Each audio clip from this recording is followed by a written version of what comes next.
안녕하세요. 오늘도 사연살롱을 찾아주셔서 감사합니다. 저희 엄마는 한 남자와 2번이나 결혼을 하셨어요. 그게 무슨 소리냐고요? 저희 부모님은 제가 중학생 때 이혼을 하셨다가 제 결혼을 기점으로 다시 재결합을 하셨거든요.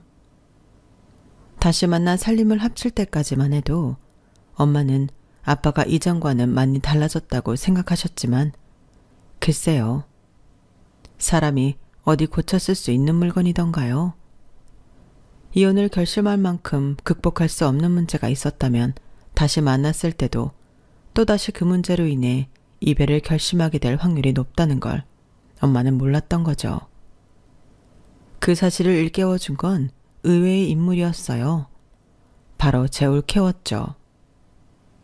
처음 오빠와 결혼을 하겠다고 저희 집에 찾아왔던 순간부터 나와는 물과 기름처럼 섞이지 않을 것 같았던 사람이었죠. 믿었던 아빠와 절대로 상정하고 싶지 않았던 올케. 서로 다른 성향의 두 사람으로 인해 벌어진 한바탕 소동을 지금부터 생생하게 전해드릴게요. 저와 오빠는 각기 다른 지역에서 태어났어요. 오빠는 전주에서 태어났고 저는 마산에서 태어났거든요. 3살밖에 차이가 안 나는 남매가 각기 다른 지역에서 태어난 건 저희 아빠 직업 때문이었어요. 저희 아빠는 도로 건설 쪽 기술직에 종사하셨는데 건설 기간에 따라 근무지가 수시로 바뀌었거든요. 그래서 아빠 동료분들은 대개 근무지에 혼자 부임해서 몇 년간 지내시기도 했는데 저희 아빠는 꼭 가족을 데리고 근무지 이동을 하셨어요. 그 바람에 저랑 오빠는 중학생 때까지 전학을 반복하며 학창시절을 보내야 했어요. 그러다 보니 친구를 오래 사귀기도 힘들고 매번 학교에 적응하는 것도 큰일이었어요. 저희 남매도 남매였지만 저희 엄마는 더 많이 힘드셨을 거예요. 요즘은 다들 대문을 닫고 살지만 예전엔 옆집 숟가락 개수까지 알 정도로 다들 문을 열고 찾아다시피 했잖아요. 특히나 지방은 더더욱 그렇고요. 문을 열고 산다는 건 그만큼 이웃을 믿고 산다는 의미인데 믿음의 바탕은 오랜 시간을 함께 살아왔다는 것 아니겠어요? 그런데 그런 조건을 충족하지 못하는 우리 집은 어디를 가든 이웃이 아닌 뜬에게도 받아들여질 뿐이었어요. 그러니 잠깐 옆집에 아이들을 맡기는 것도 힘들고 현금이 똑 떨어졌을 때 급전을 빌리기도 힘들었어요. 거기다 마음을 터놓고 지낼 이웃이 없어서 동네 사람들의 텃세를 엄마 혼자 감당해야 하기도 했어요. 그래서 오빠가 고등학생이 되고 서울에 완전히 터를 잡게 됐을 때 누구보다도 엄마가 기뻐하셨어요. 서울에는 저희 외가도 있고 엄마 친구들도 다 살고 있기 때문에 그동안 타 지역에 살며 겪었던 이방인 취급을 더는 받지 않아도 됐거든요. 하지만 옛말에도 그런 말이 있잖아요. 10년이면 강산이 변한다고요. 엄마가 서울을 떠나온 시간 동안 서울은 너무도 변해버린 거예요.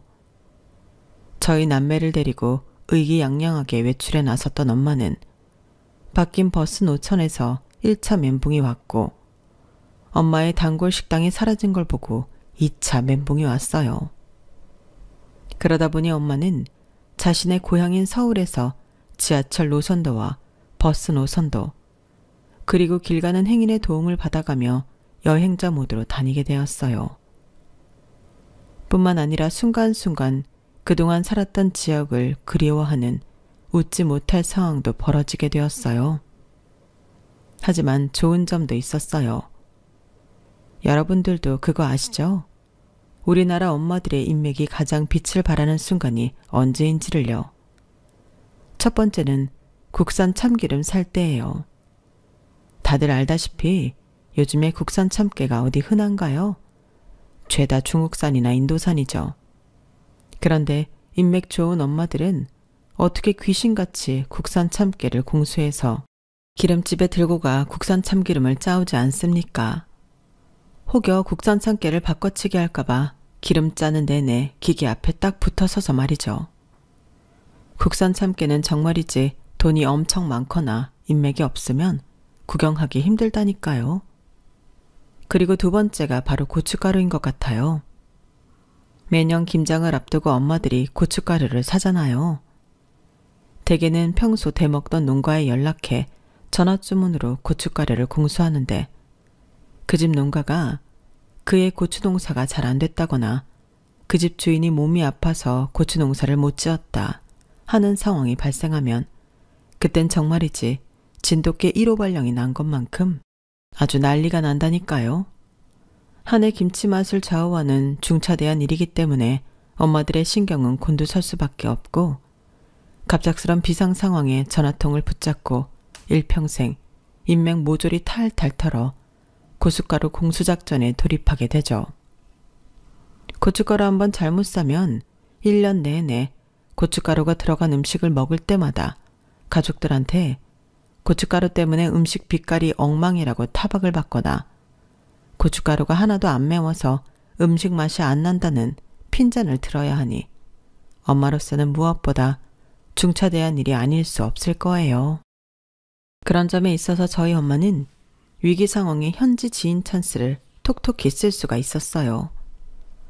전국 팔도 안 살아본 도가 없을 정도로 결혼 기간 내내 남편 근무지를 따라 국토순례에 가까운 생활을 강행한 덕에 언제들 품질 좋은 고춧가루를 공수할 수 있는 농가를 최소 10군데가량은 알고 계셨거든요. 그 덕에 엄마는 급하게 고춧가루가 필요한 서울 지인들한테 질 좋은 고춧가루를 공수해주고 점수를 딸 수 있었고 마찬가지로 고추 농사를 지은 농가에는 별도의 판촉 활동 없이 대량의 고춧가루를 제값받고 팔 수 있게 해줘서 감사 인사는 받았어요.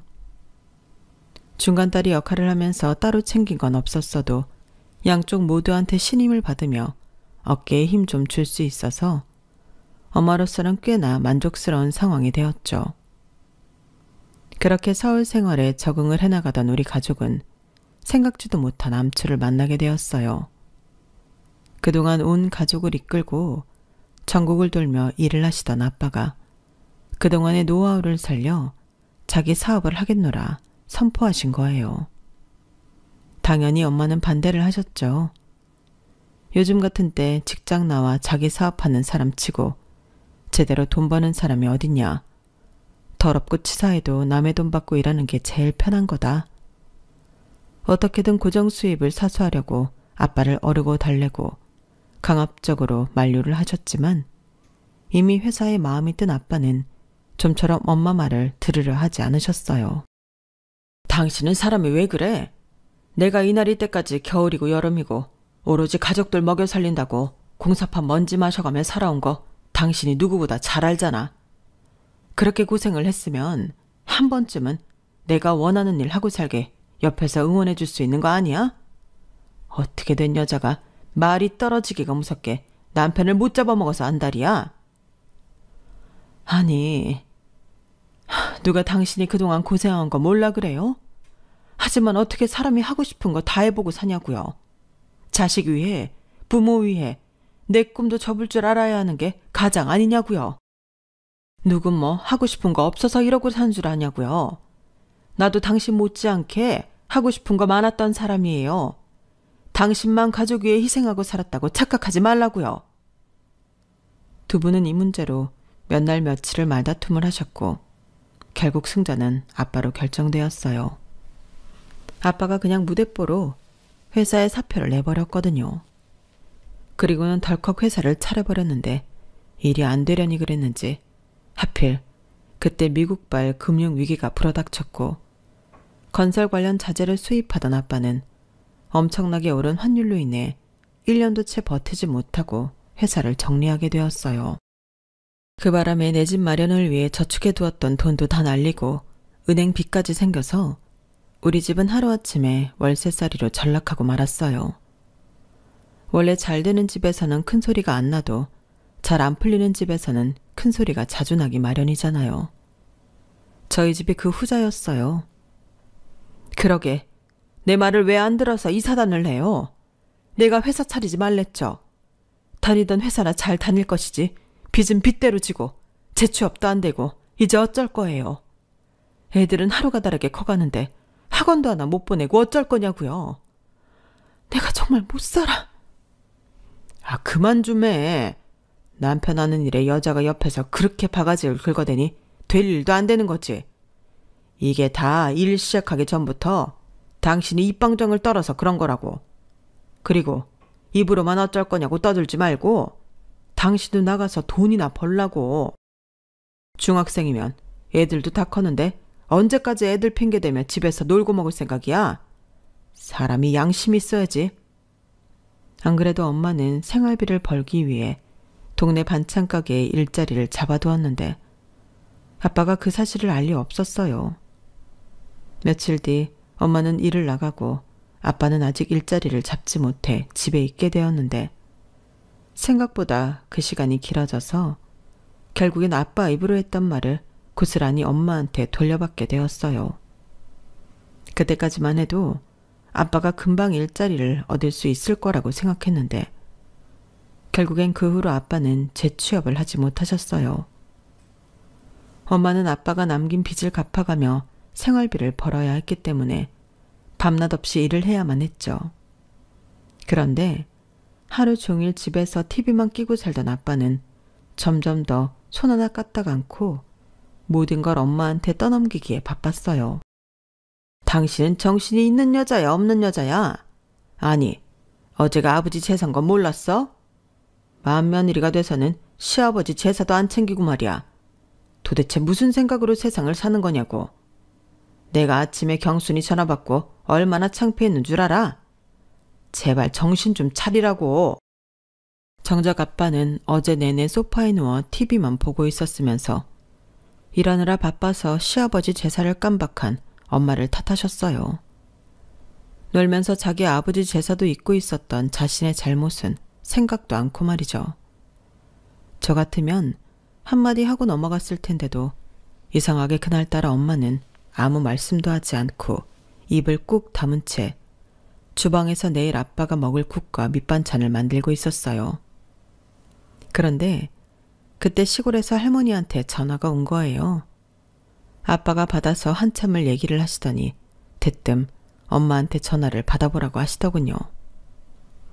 전화를 받은 엄마는 한참이나 시어머니 타박을 듣고만 계셨어요. 그렇게 30여 분쯤 지났을까요? 엄마가 한숨을 푹 쉬더니 격앙된 목소리로 그러셨어요. 어머님, 그러지 마시고 그냥 어머님 아들 데려가세요. 저는 제가 낳은 내 자식들 키우고 살 테니까 어머님이 낳은 금쪽 같은 큰아들은 어머님이 데려가 키우시라고요. 저도 이젠 힘들어서 더는 못하겠어요. 어머님 말씀대로 이가 지금까지 일하느라 고생한 거 저도 잘 알아요. 그래서 몇 년째 이 사람이 직장 못 구하고 집에서 지내는 것도 뭐라 않고 있다고요. 그런데요, 저도 사람이잖아요. 아침부터 밤 늦게까지 일하고 집에 들어와 온몸이 녹아내릴 듯이 지쳐있는데도 이 사람이 하루 종일 먹은 그릇 설거지하고 다음날 이 먹을 국이랑 반찬 만들어야 해요. 그뿐인가요?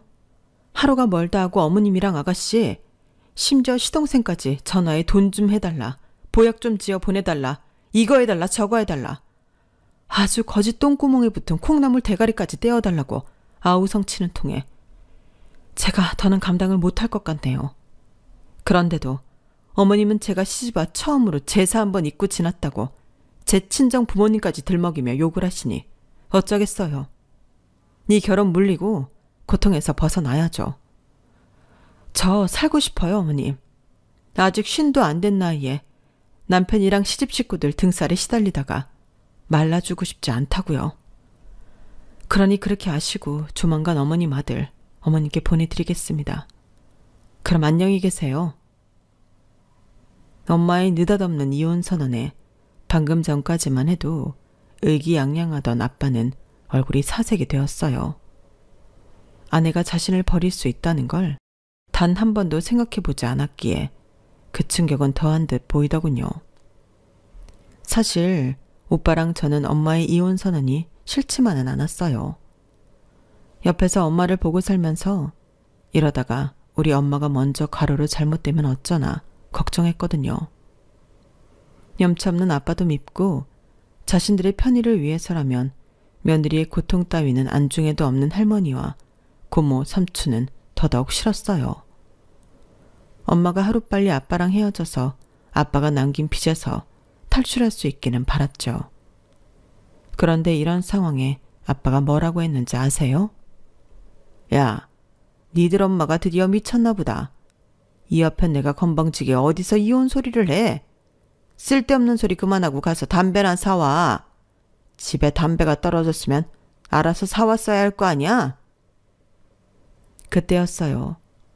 개수대 앞에서 설거지를 하던 엄마가 손에 들고 있던 접시를 벽에다 힘껏 던져버린 거예요. 그 바람에 요란한 소리를 내며 깨진 접시 조각이 사방으로 퍼졌고 그 조각에 맞아 아빠 볼에 가는 선이 그어졌어요.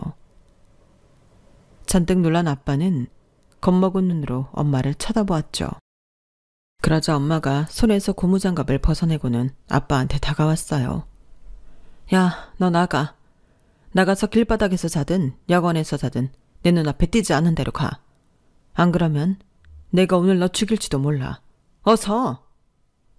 엄마는 씩씩거리며 아빠를 죽일 듯 노려보았고 그 기세에 눌려 아빠는 겉옷을 챙겨들고 서둘러 집을 빠져나갔어요.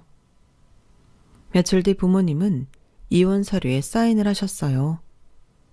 아빠는 숙려 기간이 끝나기도 전에 짐을 싸서 시골로 내려가셨고 저희 부모님은 이혼을 하셨어요. 그날 우리 곁을 떠난 아빠를 다시 본 건 제 결혼식을 앞둔 때였어요. 상견례를 앞두고 아빠한테 연락을 해야 하나 고민을 하다가 큰 기대 없이 예전 아빠 휴대폰 번호로 전화를 했는데 받으시더라고요. 전화번호도 그대로 쓰고 있으면서 10년 넘게 연락도 끊고 살았던 우리 부녀는 떨어져 지낸 기간만큼이나 무척 서먹서먹했어요. 저 결혼해요. 이 한마디를 꺼내기까지 몇 분이 걸렸나 몰라요. 덧붙여 결혼식에 안 오셔도 괜찮아요 라고 말을 하려는데 아빠가 먼저 말을 꺼내셨어요. 상견례는 언제니? 그쪽에선 우리 집 사정 알고 있니? 남편한테만 얘기했다고 하자 잠시 침묵하시더니 상견례 날짜와 장소를 알려달라고 하셨어요. 생각지도 못한 상황에 그제야 두려움이 몰려오더군요. 엄마가 이 사실을 알면 화낼 것 같았거든요. 그런데 제 예상과 달리 엄마는 별 반응이 없었어요. 그리고는 딱 한마디 하셨죠. 그래도 네 아빠가 옆에 있는 게 너희 시댁 보기에도 나을 것 같다. 잘했다.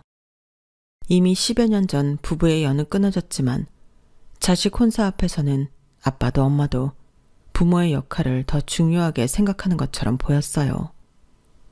상견례 당일 10여 년 만에 다시 마주한 아빠는 그 사이 많이 늙으셨고 살도 조금 찌셨더라고요.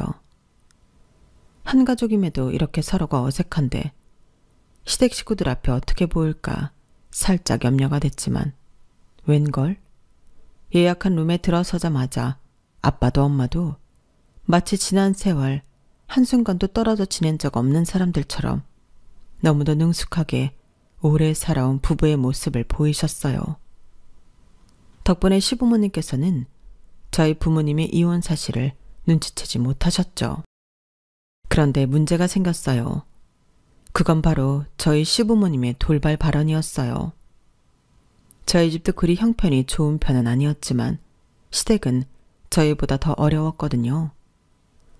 남편은 5남매 중 셋째였는데 큰형이 7년 넘게 공무원 시험 공부를 하고 있어서 시부모님이 그 뒷바라지를 하고 있었거든요. 거기다 둘째 형은 사고로 허리를 다쳐서 일을 못하는 상황이었고 그렇다 보니 제 남편이 실질적인 집안에 가장 노릇을 하고 있었어요. 그래서 애초에 우리 부부는 시댁 도움을 기대조차 않고 있었는데 문제는 그게 아니었더라고요. 나이 차이가 나서 결혼하겠다는 아들놈을 부모가 어떻게 말리겠습니까?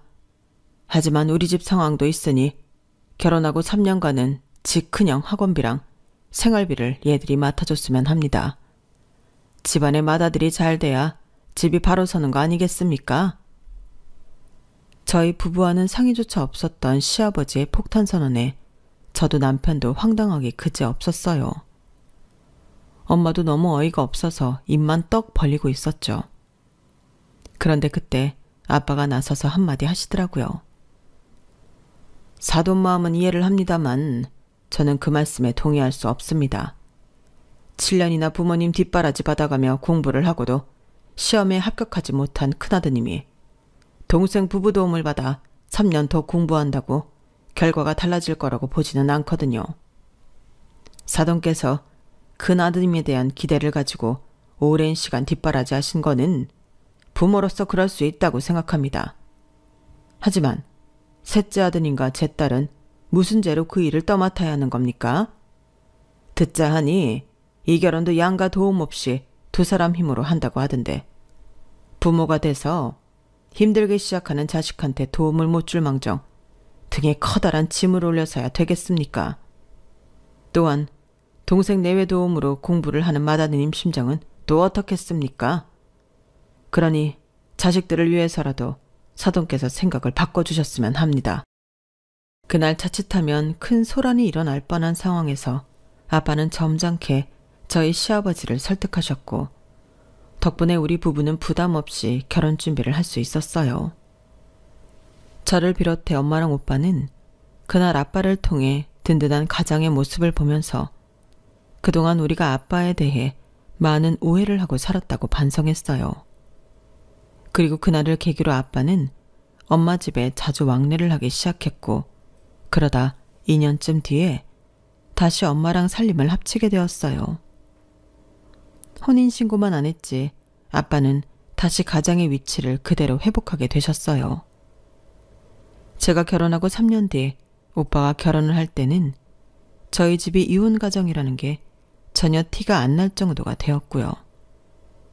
오빠와 올케는 직장 상사의 주선으로 만나서 사귀게 되었는데 알고 보니 새언니 집안이 꽤나 돈이 있는 집안이더라고요. 평소 옷차림만 봐도 돈이 있는 사람이다 싶었는데 아니나 다를까 상견례 때 사돈언니를 통해 들어보니 부동산을 포함해 500억대 자산가더라고요. 그래서 그런가 새언니는 집안 살림을 전혀 안 하고 살아온 사람 같았어요. 눈앞에 설거지거리를 보고도 절대 나서서 하는 적이 없었어요. 아니 오히려 이렇게 물었죠. 그걸 뭐하러 직접 해요? 식기세척기를 쓰면 되지? 아니 식기세척기 쓰면 편하다는 걸 누구는 모르나요? 그럴 형편이 안 되니까 못 사는 거죠. 그런데도 새언니는 상대에 대한 배려 없이 그런 말을 너무도 쉽게 하더라고요. 한 번은 엄마가 새언니 명품백을 만져보면서 이런 적이 있어요. 세상에 이런 걸 정말 들고 다니는 사람이 있구나. 이런 가방은 못해도 2, 3천원 한다며 차 한 대 값인데 누가 훔쳐갈까봐 무서워서 이런 걸 어떻게 들고 다니니? 나는 죽을 때까지 이런 가방은 못 들어볼 거다. 딸인 제 눈에도 엄마가 새언니 명품백을 부러워하는 게 확연히 보였어요. 며느리 앞에서 부끄럽지도 않나. 굳이 저런 말까지 대놓고 하다니. 이런 생각을 하고 있었는데 새언니가 대뜸 그러는 거예요. 네, 제가 보기에도 어머님은 평생 이런 가방은 못 드시겠네요. 저희 엄마 행동도 보기 좀 그랬지만 그렇다고 시어머니 면전에서 이런 말을 하는 새언니도 정말 보기 그렇더라고요. 엄마는 며느리한테 면박을 당하자 얼굴이 화끈 달아올라서는 더는 아무 말씀도 하지 않으셨어요. 그래서 보다 못한 제가 새언니를 살짝 불러서 얘기를 했어요. 올케 언니, 굳이 엄마한테 그렇게까지 말할 거 있어요? 그냥 모른 척하면 되지. 그랬더니 언니가 그러더라고요. 아가씨, 내가 틀린 말 한 건 아니잖아요. 보세요. 지금 어머님이 이 백을 들고 나가면 사람들이 이 백을 명품이라고 생각하겠어요? 시장에서 짝퉁 하나 사들고 왔다고 생각하겠죠. 수천만 원이나 하는 이 백이 어머님 손에 들어가는 순간 몇만 원짜리 시장 가방으로 전락하는데 굳이 그러면서까지 이 백을 들 필요가 있겠냐고요. 게다가 어머님은 이 백을 들고 편히 외출은 하실 수 있을까요? 혹시 누가 스크래치라도 내지 않을까? 훔쳐가지는 않을까 노심초사하실 게 뻔한데 그래도 이런 백이 어머님께 필요하겠냐고요. 물건은 다 그 사람한테 맞는 게 있는 거예요. 그 말을 듣는 순간 내가 괜히 말을 꺼냈다 싶었어요. 따지고 보면 새언니 말이 틀린 건 아닌데 이상하게 새언니 입으로 그 말을 하면 기분이 상하는 건 어쩔 수 없더라고요. 그 외에도 새언니 말 때문에 빈정상하는 일이 한두 번이 아니었어요. 특히나 저랑 저희 엄마를 깔보듯 하는 새언니 시선이 참을 수 없이 불쾌했어요. 그런데 거기다 그 일까지 생기면서 새언니에 대한 불만은 점점 더 커져만 갔죠. 명절 당일에는 대개 저희 부부가 시댁에 내려가야 해서 평소엔 명절 전에 장을 봐서 친정에 보내드리곤 했어요. 그런데 이번엔 아빠가 혼자 본가에 내려가시게 돼서 엄마가 명절 음식을 따로 안 하신다고 하더라고요. 그래서 따로 장을 안 봐드렸는데 명절날 밤에 친정에 갔더니 엄마가 몸살이 나서 자리에 누워 계시지 뭐예요. 전날까지 멀쩡하더니 갑자기 왜 몸살이냐고 물었더니 글쎄 이러더라고요.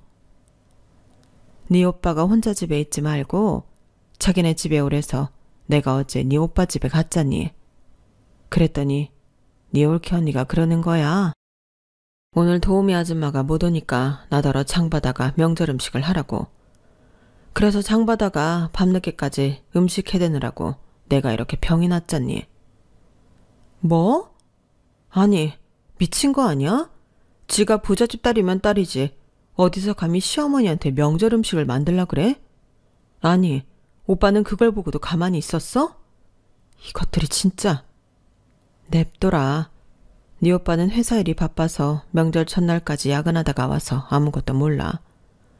괜히 명절날 얼굴 붉히고 싸우기 싫어서 내가 네 오빠한테는 아무 말도 안 했다. 그러니까 너도 그냥 입 다물어. 엄마는 허리를 잡고 낑낑거리시면서도 오빠한테는 비밀로 하라는 말을 연달아 하셨어요. 그 모습을 보니 우라가 치밀어서 도저히 가만 못 있겠더라고요. 그래서 다음날 아침에 오빠 집으로 갔어요. 해가 중천에 떴는데도 새언니는 그때까지도 자고 있었는지 홈가운을 걸치고 거실로 나왔더라고요. 그걸 보니 더 화가 치밀어서 버럭 질러버렸죠. 언니는 팔자 좋으시네요. 시어머니는 며느리 명절 음식 해먹이느라 허리 병까지 돋아서 자리 보전하고 있는데 새언니는 늦잠까지 주무시고 사람이 어떻게 이럴 수가 있어요? 언니 눈에는 우리 집이 그렇게 만만해 보여요? 우리 엄마가 언니 아랫사람으로 보이냐고요? 우리가 언제 언니더러 우리 집 명절 음식 하라고 등 떠민 적 있어요? 가족들 모을 때 언니한테 설거지 한번 시킨 적 있더냐고요? 그런데 어떻게 우리 엄마를 불러다 도우미 대신 명절 음식을 하게 시킬 수가 있어요? 언니가 그러고도 사람이에요? 어떻게 이러냐고요? 말을 하다 보니 더 감정이 격해져서 눈물까지 펑펑 쏟아내며 바락바락 소리를 질렀어요. 그러자 오빠가 달려나와 무슨 일이냐고 묻더군요. 이게 다 오빠 때문이야. 자기 부인 치마폭에 쌓여서 자기 엄마가 어떤 수모를 당하고 사는지도 모르고 멍청하게 있는 오빠가 제일 문제라고. 왜 저런 여자를 집에 데려와서 우리 엄마를 힘들게 하냐고. 평생 아빠 때문에 고생하고 산 불쌍한 우리 엄마를 왜 며느리 시집살이까지 하게 하느냐 말이야. 돈 좀 있으면 다야? 돈 있으면 시어머니를 자기 집 종부리듯 해도 되느냐고. 언니도 입 있으면 말해봐요. 말해보라고. 소리를 지르면 지를수록 감정이 격해져서 급기야 저는 어깨까지 들썩일 정도로 꺽대며 울었어요. 그러자 소파에 다리를 꼬고 앉아서 저를 내려다보던 새언니가 입을 열더군요. 아가씨, 다 했어요? 그럼 이제 내가 말해도 되는 거죠? 맞아요. 내가 어머님한테 명절 음식 만들게 시켰어요. 그러자 지금까지 입 다물고 있던 오빠가 얼굴이 벌개져서는 새언니한테 되물었어요. 정말이야? 당신이 정말 우리 엄마한테 명절 음식 하라고 시켰어? 아니 왜? 여보, 사람 얘기는 끝까지 들어야지. 내가 어머님이 명절 음식 만들게 했다고 했지 시켰다고는 안 했잖아. 아가씨도 잘 들어요. 나는 분명히 어머님께 이렇게 말했어요. 오늘은 도우미 아줌마가 못 온다고 하니까 우리 친정에서 일하는 아주머니 불러서 일 좀 해달라고 해야겠다고요. 그랬더니 어머님이 물으시더라고요. 그 도우미는 월급도 비싸다던데 하루 불러서 쓰려면 돈을 얼마나 줘야 되느냐고요. 그래서 날이니만큼 못해도 50은 줘야 하지 않겠냐고 했더니 어머님이 그럼 당신이 하겠다고 그러더라고요.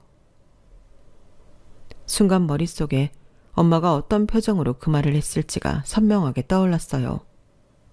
모르긴 해도 새언니가 말렸음에도 불구하고 엄마는 당신이 그 돈을 받고 일하겠다고 했을 게 뻔했거든요. 정 그렇게 하고 싶으시면 그러시라고 했어요. 그래도 명색이 시어머니신데 어떻게 부리는 사람이랑 똑같은 돈을 드리겠어요. 그래서 그 자리에서 바로 어머님 계좌로 100만 원 입금해 드렸어요. 아가씨, 이거 내가 잘못한 거라고 할 수 있나요? 새언니 말이 끝나기도 전에 저도 오빠도 꿀먹은 벙어리처럼 돼버렸어요. 자식인 우리가 들어도 이번 일은 저희 엄마가 잘못한 게 확실했으니까요. 이래서 사람 말은 양쪽 얘기를 다 들어보고 판단해야 되는구나 생각했죠 뭐. 결국 저랑 오빠가 새언니한테 사과를 하고 그 사건은 일단락이 났어요. 그런데 새언니가 이상한 얘기를 하지 뭐예요. 이번 명절에 아버님이 본가에 혼자 내려가셨다고 했죠. 네, 그런데 그건 왜요? 어머님은 아버님이랑 재결합하시고 본가에 가신 적 있으세요? 아니요. 원래 이혼 전부터 저희 할머니랑 엄마 사이가 안 좋으셨어요. 재결합하시고도 전화통화도 안 하실걸요? 그런데 갑자기 그건 왜요? 새언니, 무슨 얘기 들은 거 있어요? 그러자 새언니는 안방에서 누런 봉투 하나를 들고 나왔어요. 오빠랑 저는 그 안에 든 사진을 꺼내보았죠. 그런데 세상에, 아빠가 젊은 외국 여자와 어린 아이들 데리고 놀이동산에 간 사진이더라고요. 여자랑 아빠가 나이 차이가 있기는 하지만 단란한 가정의 모습처럼 보이더군요. 그리고 나머지 사진은 저희 친할머니와 고모, 삼촌까지 그 젊은 외국 여자랑 어린 아이와 함께 식당에서 식사를 하는 모습도 담겨 있었어요. 아버님이 어머님이랑 헤어지신 이후에 재혼을 하신 모양이던데 다들 몰랐나 봐요? 알아보니 혼인신고도 돼 있더라고요. 이 아이는 아버님 아이고요. 아버님은 몇 년 전에 다니던 직장에서 공금 횡령을 하셔서 잘린 이후로 딱히 직업은 없으신 것 같더라고요. 생활비도 어머님이 식당 일 하면서 번 돈으로 충당하고 있고요. 본가에 있는 식구들 생활비도 어머님 돈으로 쓰고 있더라고요. 아, 제가 아버님 뒷조사를 한 건 아니에요. 이건 저희 친정아버지가 업체에 의뢰해 조사하신 거니까요. 아버님이 저희 아빠를 찾아가셨던 모양이에요. 돈 빌려달라고요. 사업 자금이 필요하시다고 그러셨다던데. 당신도 아가씨도 몰랐죠? 순간 머리를 몽둥이로 한 대 맞은 것처럼 몽롱했어요. 새언니 말이 머릿속에서 윙윙 울리다가 사라질 정도로요. 처음부터 아빠는 우리한테 돌아올 생각이 없었던 거예요. 단지 자신의 새 가정을 꾸려갈 돈이 필요했던 거죠.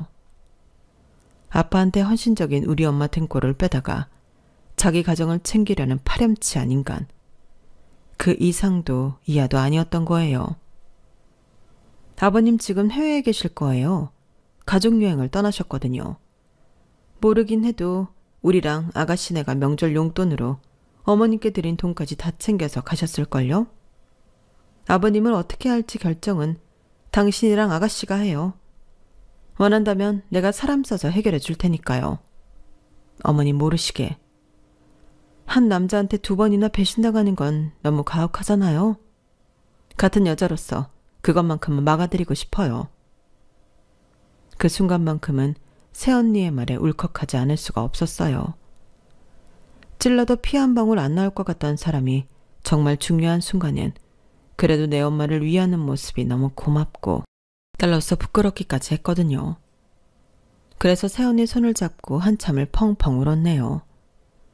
내 평생에 새언니한테 진심으로 고맙다는 말을 하게 될 줄은 몰랐는데 그날은 정말 마음을 담아 감사 인사를 했어요.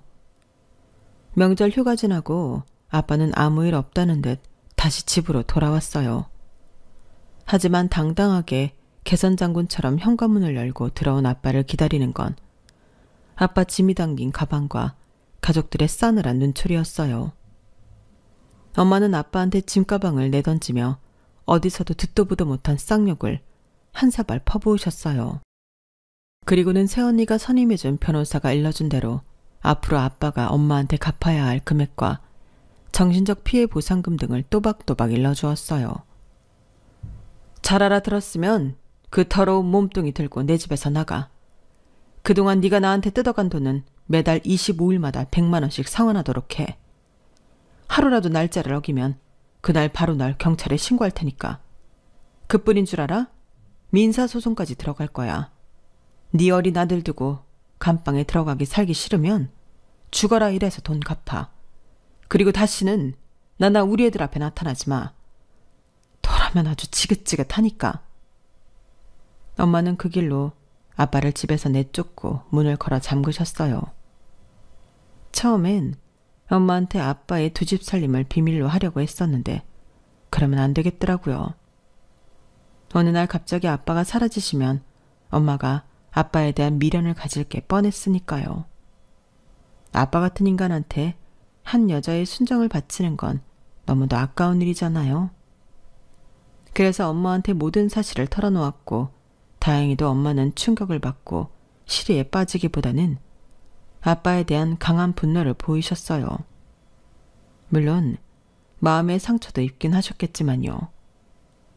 그 일이 있고 2년이 지난 지금 엄마는 아빠한테 매달 돌려받은 돈을 모아 그렇게 바라던 명품 백을 사셨어요. 거래 내역이 없는 일반인은 살 수 없는 백이라고 해서 새언니 이름으로 주문해 사긴 했지만요. 그리고 새언니는 엄마의 명품 백에 맞는 옷과 구두를 선물로 해드렸어요. 이제야 그 백이 명품처럼 보이네요. 이제 어머님도 이 백을 들고 다니실 수 있겠어요? 언니는 끝까지 재수없게 말을 했지만 이제는 예전처럼 언니가 믿게만 보이지 않아요. 타인의 감정을 살피는 재주는 없어도 새언니가 우리 가족을 꽤나 생각하고 있다는 걸 잘 알고 있으니까요. 사람은 겉만 보고 판단하면 안 된다는 말을 뼈저리게 느끼게 해준 새언니한테 감사 인사를 보내며 저희 가족의 사연을 마칩니다. 지금까지 제 사연을 들어주셔서 감사합니다. 가족들과 행복한 하루하루 보내시길 바라며 건강하세요. 여러분, 사연 댓글에 응원과 현명한 조언 부탁드려요. 좋아요와 구독은 저에게 큰 힘이 됩니다. 오늘도 좋은 일 가득하세요.